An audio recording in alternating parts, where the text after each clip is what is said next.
Bonsoir à tous, je suis très heureuse de vous retrouver à l'occasion de votre JT. Nous sommes le dimanche 19 mai et une édition riche en sport vous attend avec notamment Joël Bouzou, le président de Peace and Sport qui a porté hier soir la flamme olympique dans le Gers. Il a accepté de répondre à nos questions quelques minutes après avoir effectué son relais.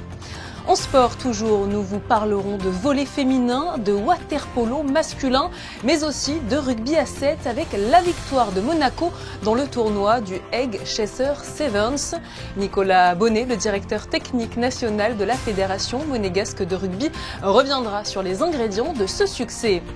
Pour refermer ce journal, nous vous emmènerons découvrir l'opération La Nuit des musées. Elle a permis à des visiteurs de se rendre dans des lieux culturels de la Principauté en nocturne. Et en parlant de culture, coup de projecteur ce soir sur des œuvres de l'artiste américain Mitchell Johnson à la Villa Les Camélias. Ils seront au total 10 000 à porter la flamme olympique dans 400 villes différentes et parmi eux, Joël Bouzou, l'ancien champion du monde de pentathlon moderne et médaillé de bronze aux Jeux olympiques en 1984, a participé à cet événement hors norme dans sa région natale, le Gers. Le président de Peace and Sport, qui fait partie des visages incontournables de la Principauté, a accepté notre invitation alors qu'il venait tout juste de transmettre la flamme. Bonsoir à vous. Bonsoir. Bonsoir. Beaucoup de monde autour de moi, là. Le bus des porteurs et puis du public, bien sûr, à Auch, dans le Gers. C'est fabuleux. On est très heureux d'être en immersion totale avec vous puisque vous venez de nous le dire. Vous avez porté il y a quelques instants à peine la flamme olympique dans votre région natale, le Gers. Alors, quels sont vos tout premiers ressentis? D'abord, c'est une émotion immense parce que quand on a fait 4 fois les Jeux olympiques, qu'on a eu un titre mondial, une médaille, mais qu'on n'a jamais porté, la porter dans son pays natal, c'est quelque chose de fabuleux devant sa femme, ses enfants, ses amis, avec des tas de personnes du passé aussi. C'est un flashback qui est fabuleux et puis ça souligne toute une carrière. Donc c'est un moment d'émotion, c'est un immense honneur, c'est une immense joie aussi. Voilà, c'est incroyable. Et en même temps, on fait partie d'un relais qui a un message de paix global. Et donc, vous savez toute l'importance que ça a pour moi. Donc, faire partie de ça, c'est génial. Ça a été une journée très chargée pour vous. Elle n'est d'ailleurs pas encore terminée au moment où nous nous parlons. Racontez-nous un petit peu le déroulé de cette journée, justement. Alors, on se retrouve dans un endroit avec tous les porteurs de flammes, on a un briefing, et puis on nous explique un peu comment ça va se passer. Et puis après, on part tous dans un bus, et puis on sort à certains moments pour attendre sur le bord de la route. Et là, les gens de notre famille, souvent les amis, ont eu les informations. Donc, ils nous attendent. C'est un moment festif qui est fabuleux. Et puis après, il y a la flamme arrive avec quelqu'un qu'on connaît pas, mais avec qui on a des affinités, bien sûr. Et puis, on commence à courir. Et c'est fabuleux parce que la foule se lève, participe. Il y a des gens qui courent avec nous sur le côté. Et puis après, on la transmet. Et voilà, elle continue. Même une fois que notre torche s'est éteinte, la flamme continue et elle va continuer jusqu'à Paris. Et quelle a été votre réaction lorsque vous avez appris que vous avez été sélectionné pour porter cette fameuse flamme olympique dans le Gers? Alors, c'était un moment fabuleux parce que j'ai déjà désigné des porteurs de flammes moi-même dans mes responsabilités. Mais jamais, vous voyez, beaucoup de gens autour. Mais jamais j'avais eu l'honneur de la porter et j'avais voulu me nommer moi-même, bien sûr. Mais que ce soit mon département qui me le propose, c'est dans ma ville d'origine, c'est quelque chose de tout à fait spécial. Et bien sûr, pour des Jeux olympiques en France. Vous parliez des messages tout à l'heure que le sport permet de véhiculer. Quel message souhaitez-vous adresser de votre côté en participant à cet événement? Je pense là à votre organisation Peace and Sport qui véhicule de nombreuses valeurs comme la discipline, la structure ou encore le sport comme vecteur de paix. Ben, c'est un message d'espoir dans un monde troublé en ce moment. Il faut être résilient. Le sport, c'est l'acceptation de la différence de façon globale. C'est le respect d'une règle qu'on partage tous. Et donc, c'est une étincelle parfois dans la nuit. Mais avec la flamme, on peut donner beaucoup d'ampleur à cette étincelle.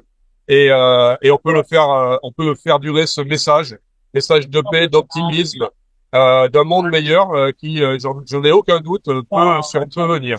Et vous qui avez été médaillé aux Jeux Olympiques de Los Angeles en 1984 avec la France, que ressentez-vous à l'approche des JO de Paris? Alors j'aurais bien voulu, moi, participer à des Jeux en France. J'ai pas eu cette chance, mais je mesure, l'ayant vécu, et puis surtout avec une médaille, bien sûr, mais je mesure ce que les athlètes français, pas d'athlètes en particulier, vont ressentir, non seulement de participer à des Jeux Olympiques, mais de le faire dans leur pays. C'est quelque chose de fabuleux. Donc effectivement, je suis impatient de voir ces Jeux arriver. Merci Joël Bouzou d'avoir répondu présent à notre invitation alors que vous venez de porter la flamme olympique il y a seulement quelques minutes. Merci beaucoup. C'était pas très confortable comme interview, mais c'était génial de le faire en direct. Voilà. Merci à vous. À bientôt. Au revoir, merci. Et la flamme va donc bien continuer sa route. Je vous rappelle qu'elle devrait arriver à Paris le 26 juillet prochain pour la cérémonie d'ouverture des Jeux Olympiques. Ce dimanche avait lieu le Grand Prix d'Émilie-Romagne. Il s'agissait de la 7e course de la saison. Et c'est le Néerlandais Max Verstappen qui s'est imposé dans un tracé d'Imola plutôt calme et après 63 tours. Charles Leclerc termine lui à la 3e position, juste derrière la McLaren de Lando Norris, qui s'est pourtant battu jusqu'au bout pour décrocher la première place, mais sans succès. Vivement le week-end prochain, en tout cas, pour retrouver notre monégasque Charles Leclerc, qui s'élancera, vous le savez, sur ses terres pour le Grand Prix de Monaco. La Rocket Team a décroché son ticket pour les demi-finales de Betclic Elite grâce à sa nouvelle victoire dans le match 2 qui l'opposait hier soir au Portel. Et les Monégasques ont été intraitables dans ce quart avec 31 points d'avance au tableau d'affichage. Score final 101 à 70. À noter que le Portel a effectué une très belle saison cette année, mais face à Monaco, ça n'aura donc pas suffi. La Rocket Team affrontera Bourg-en-Bresse ou Nanterre dans le dernier carré. En gymnastique, l'Étoile de Monaco disputait hier la petite finale de top 12 face à Orléans. Opposés sur les 6 agrès, les Monégasques n'ont pas réussi à recréer l'exploit de l'an dernier, et ce malgré l'envie d'ajouter une 3e médaille de bronze à leur palmarès. Ils s'inclinent 44 à 28 dans ce championnat remporté par le club voisin de Vallauris. Ce dimanche après-midi, les joueuses de l'AS Monaco Volleyball se sont imposées face à Iliac en finale de National 2 féminine. Une victoire méritée au vu de leur performance cette saison. Justin Adel et Alexa Vial étaient sur place pour fêter avec elles leur titre de championne de France. Reportage. C'est un week-end intense. Monaco accueillait les phases finales de la National 2 féminine. Les Monégasques jouaient la finale à domicile face à Iliac ce dimanche. Samedi, elle s'était imposée en demi-finale face à Tremblay. Jusqu'à présent, aucune défaite au compteur. Pourtant, le premier set reste accroché. Monaco fait beaucoup d'erreurs, notamment au service. Mais la cohésion d'équipe rattrape le tout. Elle compense leurs impasses par une très bonne défense et un jeu simple. Si elles sont menées en première partie de set, elles s'imposent 25 à 19. Elles réagissent avec sang-froid et prennent un net avantage. Iliac n'y arrive pas. Monaco s'impose au deuxième set, 25 à 14. Durant le troisième, c'est la même chose, même si Iliac ne lâche rien et donne du fil à retordre à l'AS Monaco Volleyball. Malgré tout, les offensives tranchantes mettent à mal la défense française. Le point de la victoire se fait attendre. Ensemble, elles poussent. Le public aussi. Ils ne font qu'un. 25 à 17, les Monégasques inscrivent le point de la victoire, permettant de s'imposer 3-7 à 0. Le gymnase entre en fusion. Elles sont championnes de France de National 2. C'est beaucoup d'émotions, beaucoup de travail et on est heureuse d'être là aujourd'hui, d'avoir pu avoir les phases finales à domicile avec notre public. C'est vraiment des émotions incroyables. On n'a pas toujours l'occasion de vivre des phases finales, encore moins de les accueillir chez nous. Et du coup, voilà, on est super contente, très émue d'avoir gagné aujourd'hui chez nous. Une victoire monégasque à Monaco, de quoi satisfaire son public, mais surtout la chef d'orchestre de cette équipe. On fait une saison qui est juste extraordinaire, 20 matchs, 20 victoires, avec des victoires collectives, c'est-à-dire qu'on a des individualités qui sont évidemment de très bonnes joueuses, mais ce qui fait notre force, ce qui a fait la différence pendant toute l'année, c'est la cohésion d'équipe, la cohésion collective. Et c'est ça qui me rend le plus fière aujourd'hui. Toutes sont fières de promouvoir le sport féminin en principauté Grâce à cette victoire, certes, mais pas que. Aujourd'hui aussi, c'est un grand jour, parce qu'on est championne de France, mais aussi parce qu'on a mis à l'honneur une grande sportive oubliée de l'histoire de France, qui est une pionnière du développement du sport, qui s'appelle Alice Mia, qui est née en 1884. Et on voulait aussi jouer en son honneur, parce que grâce à elle, nous on est une équipe féminine, c'est aussi grâce à elle qu'on est là, et elle est oubliée de l'histoire, donc voilà, c'est important. À noter que malgré cette victoire, les féminines de l'AS Monaco Volleyball rejettent la montée en Pro B. Car oui, à ce niveau, cela représente un sérieux coût financier et nécessite une structure solide. Nous les retrouverons donc l'année prochaine, à nouveau en N2. En attendant, elles peuvent savourer fièrement leur trophée, bien mérité. Et hier soir, il y avait aussi du water-polo puisque c'était la finale aller du championnat de France de National 2 masculin. Au centre nautique Prince Albert II, les nageurs de l'AS Monaco s'imposent 19-8 contre l'équipe de Choisy-le-Roi. Le récit de Théo Schumer et Lionel Bernardi. Numéro 1, Hélène Théo. Une première finale réussie pour les hommes du Rocher. Hier soir, dans le bassin du stade Louis II, ils ont surpassé leurs adversaires de Choisy-le-Roi. Les deux équipes sont tout de même chacune première de leur poule respective dans ce championnat. Alors hier, tout se jouait sur les détails. Monaco ouvre le bal dès la deuxième minute et prend progressivement de l'avance. Il faut attendre le deuxième quart-temps pour voir le Sporting Club de Choisy reprendre du galon. Mais ce ne sera pas suffisant. Malgré une stratégie bien amenée, notamment en deuxième quart-temps et même un but à la toute dernière seconde, Choisy-le-Roi s'incline avec 11 points d'écart face à Monaco. Les Monégasques l'emportent 19-8, fort de leur jeu très minutieux. Eux, ils descendent de la National 1, division à laquelle nous accédons grâce à notre place en finale. Donc on s'attendait à vraiment du haut niveau face à eux. Et ils avaient beaucoup plus de goal average que nous, donc on s'attendait vraiment à une grosse équipe. Donc au niveau du score, on est très satisfait. Mais du début jusqu'à la fin du match, très belle prestation pour le match aller. Ça fait plaisir une telle victoire avec autant d'avance. On part avec toutes les chances de notre côté pour gagner cette finale retour. Une médaille d'or. Après, le club a de grandes prétentions, il faut gagner une médaille d'or dans chaque catégorie. Et je pense qu'avec ces jeunes-là, on a toutes les chances d'y arriver. Pour le match retour de cette finale de championnat de France National 2, les Monégasques joueront toutes leurs chances samedi prochain, cette fois dans les eaux de Choisy-le-Roi. En attendant, Monaco peut encore crier victoire.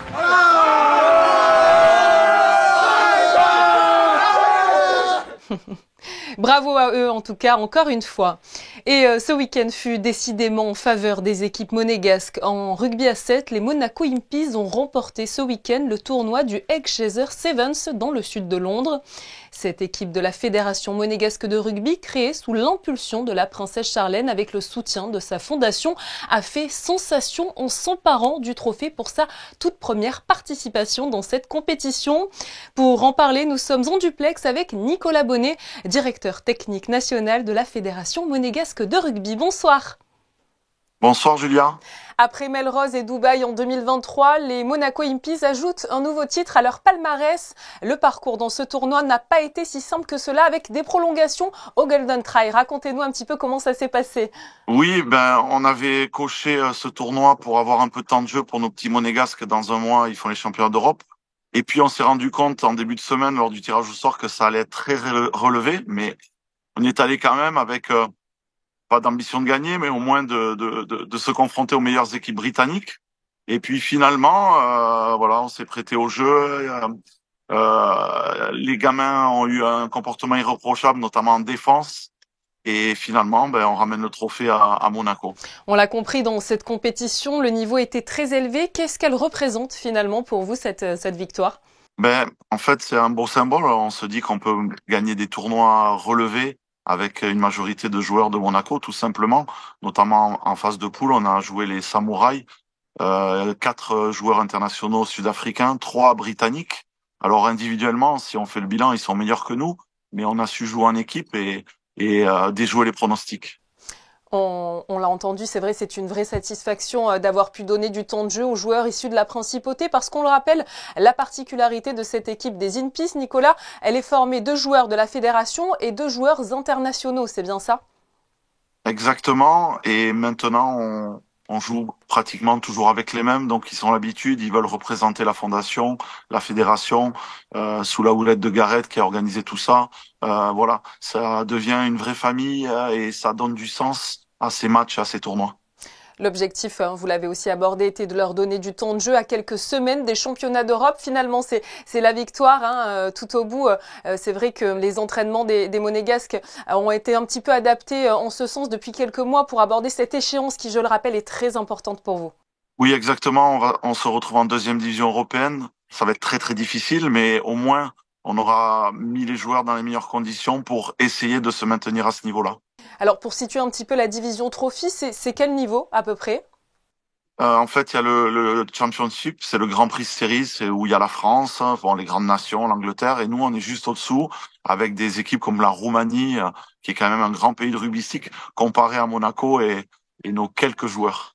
Dans quel état d'esprit étaient justement vos joueurs après le match et aujourd'hui, une fois que toutes les émotions ont un petit peu été évacuées? On a été évidemment très satisfaits, notamment du comportement général. Et comme je vous dis, on le voit en défense. Au rugby, quand vous défendez bien, c'est qu'il y a quelque chose qui se crée entre les joueurs. Et c'est là-dessus qu'on gagne le tournoi, donc c'est très satisfaisant. Petite parenthèse, Nicolas Bonnet, Monaco accueillera, on le sait, le tournoi de qualification olympique de rugby à 7 pour les JO de Paris 2024. Ça sera du 21 au 23 juin au Stade Louis II.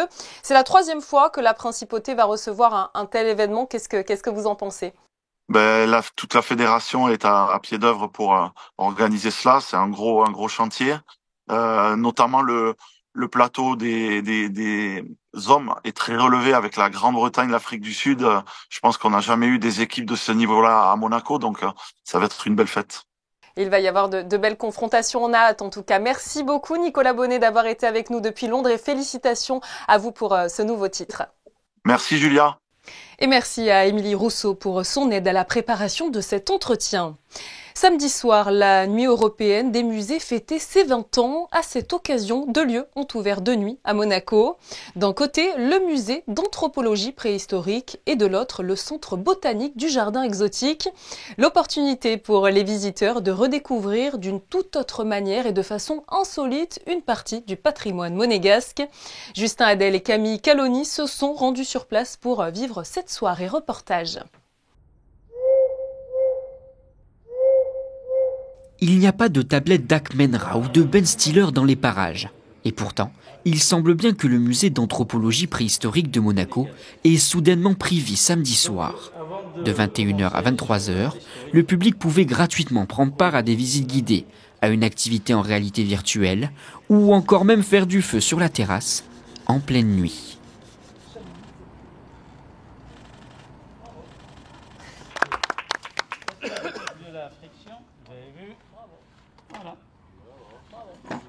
Cette nuit au musée était surtout l'occasion de visiter un endroit atypique, totalement fermé au public en temps normal, le laboratoire de recherche.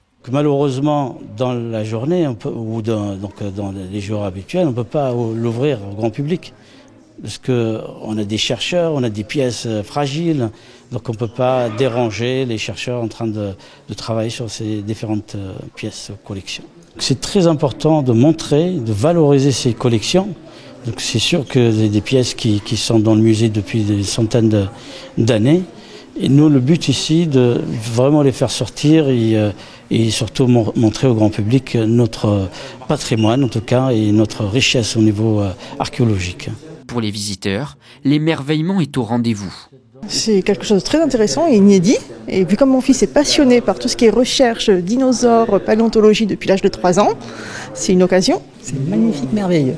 Surtout pouvoir visiter un endroit qui est interdit au public et où vraiment les gens travaillent et vraiment, c'est vraiment fantastique. Pour les plus curieux, la soirée est loin d'être terminée. À quelques mètres de l'autre côté de la rue, le centre botanique du jardin exotique ouvre lui aussi ses portes avec une visite guidée particulière. On a fait une visite dans notre centre botanique. On a différentes serres. On a la serre mexicaine, la serre africaine, donc différents, on dirait, écosystèmes pour faire voir au public, connaître un peu les plantes, comme ils vivent. Parce que quelquefois, les gens ils viennent ici tout seuls, mais ils ne savent pas qu'est-ce qu'ils regardent. Car oui, les visites ne sont pas récurrentes. Elles existent, sur demande, à des moments bien précis en semaine. Mais de nuit, jamais. L'échange est privilégié, c'est plus d'1 heure d'accompagnement pour en apprendre plus sur les espèces proposées. Mais un cadre comme celui-ci, en pleine nuit, ne fait pas que déstabiliser les visiteurs. Je ne suis même pas habitué moi parce que comme on travaille, normalement on ne travaille jamais la nuit. Donc oui, c'est une chose un peu différente. Oui. Une différence qui, là aussi, a de quoi surprendre la vingtaine de participants. Splendide, mais je suis venue ce matin et j'ai voulu aussi revenir le soir justement pour pouvoir comparer les différentes lumières. Outre l'absence du soleil, la présence du reflet blanc de la lune et des néons accompagne aussi des températures plus agréables, qui permettent aux individus de profiter encore plus du moment. La température est parfaite, on est bien, c'est sympa, on est venu en famille, on fait découvrir ça aux enfants, et très sympa. Une 20e édition réussie en principauté comme partout en Europe, un principe qui fonctionne et qui intrigue toujours autant les curieux. Le musée de la Villa Les Camélias à Cap d'Aille présente les œuvres de Mitchell Johnson. Cette exposition tout en couleurs sera visible jusqu'au 29 septembre prochain. Et c'est la toute première fois que l'artiste américain affiche ses toiles en France. Le reportage est signé Christine Datomel et Camille Caloni. Le peintre californien Mitchell Johnson, qui a fait ses armes dans les années 80 à New York auprès du célèbre artiste Sam Francis, offre avec cette exposition une rétrospective de son travail sur 35 années. À l'âge de 26 ans, alors qu'il était encore étudiant, Mitchell Johnson se rend en France pour approfondir son apprentissage et pose ses valises à Meyreuil, non loin d'Aix-en-Provence, à l'instar de Paul Cézanne, pour peindre des paysages. Un séjour qui va profondément marquer le jeune homme, opérant chez lui une véritable transformation dans son œuvre.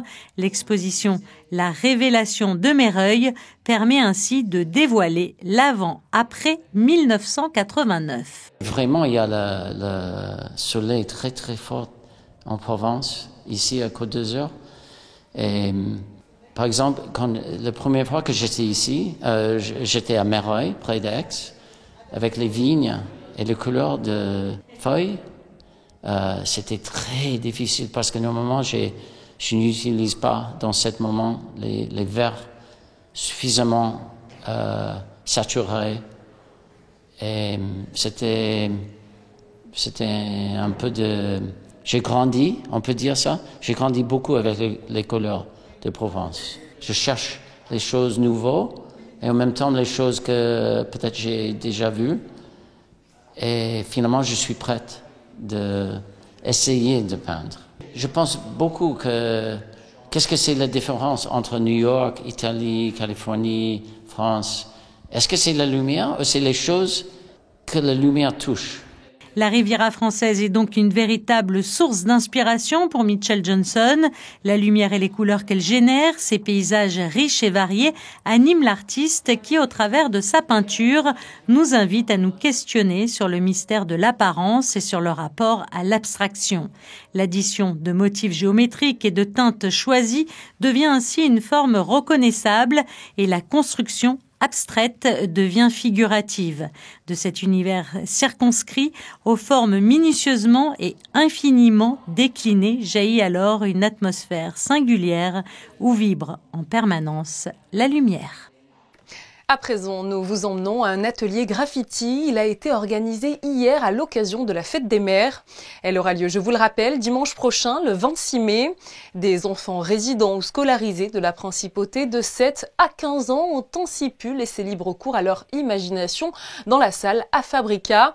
Alors attention, si vous voyez votre progéniture sur ces images, fermez les yeux pour garder l'effet de surprise le jour J. Faisons le point sur vos prévisions météo de ce lundi 20 mai, férié à l'occasion de la Pentecôte. Théo Schumer, bonsoir. Quel temps est prévu pour demain ?